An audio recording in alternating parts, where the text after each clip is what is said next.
Well, good day and welcome back. These are the properties of radical functions, part 2, so continued. What I've done is I've kind of outlined the tips where we left off, or steps, as to how we're going to proceed. So when they give you an original function, sometimes they give you it as a graph, sometimes they give it to you in an algebraic statement. I like to examine the original points. Usually this means I make like a little table and I collect up some original points. Okay. Then I radicalize them. Okay. In other words, I create new points, and in my new point, so I basically go back and now I'm making a new table of values. What I'm doing here is I'm square rooting the y values. So these are my new radicalized points. And then I could go ahead and plot the graph. Now, a few things that help me picture what's going on is it's got to be positive. Otherwise, I can't square root it. So the numbers in my original y's here, if they're negative, those points just cease to exist. Okay. The square root of 0 is 0. Okay, so that's an invariant point, and so is the square root of 1. So these are points that just don't change. And they give me a bit of a foothold, helps me do a better job of the graph. Okay, I think we're ready to go ahead and start another example. So let's clear the screen, and here's what we're going to try and graph. So example. So I'm going to draw some lines here, try and do a reasonable job. Okay, or mostly accurate. So let's see, we have something that looks like, that looks all right. And let's put some little check marks on there. Okay, on my originals, I've marked down that I wanted the points 0, 0, and then I wanted 2 and up 2. So there's another one there. And then I wanted to go 4 to the right, a little bit further, and 0. So those are kind of the key points on the original graph. So I'm going to write those down here. Oh, and then I'll fill in the rest of the graph. But it's going to need a steady hand, which by now you know I have trouble trying to draw a good parabola. So we'll see how that goes. So here's some of the old original points. These are the old guys here. All right, let's see what we can do. So I'm going to try and draw a parabola up to there. And of course this side keeps going down like that. And let's see here, what can I do? I can maybe turn this thing. That's going to cause me more trouble. Okay, I'm just going to try and just do it slow and steady. All right. I guess it's close enough. Oh, maybe I can fix that last little bit.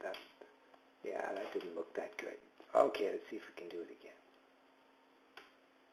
It's got a wobble in it. Okay, one last time. This time for sure. I'm going to get it right. Okay. Yeah, I'm just going to have to live with it. Okay, so there's the old graph. Okay, now what are the new points going to look like? Okay, so the new points, well, I'm going to square root these y's. Okay, so let's have a little look. 0, 2, and 4. 0, the square root of 0 is still 0. Okay, and the square root of 0 down here is still 0. So those guys haven't actually changed.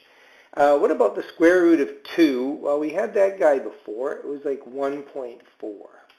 Okay, so there's kind of a different look at it here. Let's see what we can do. So I'm going to mark these as x's. There's one invariant point. There's another invariant point.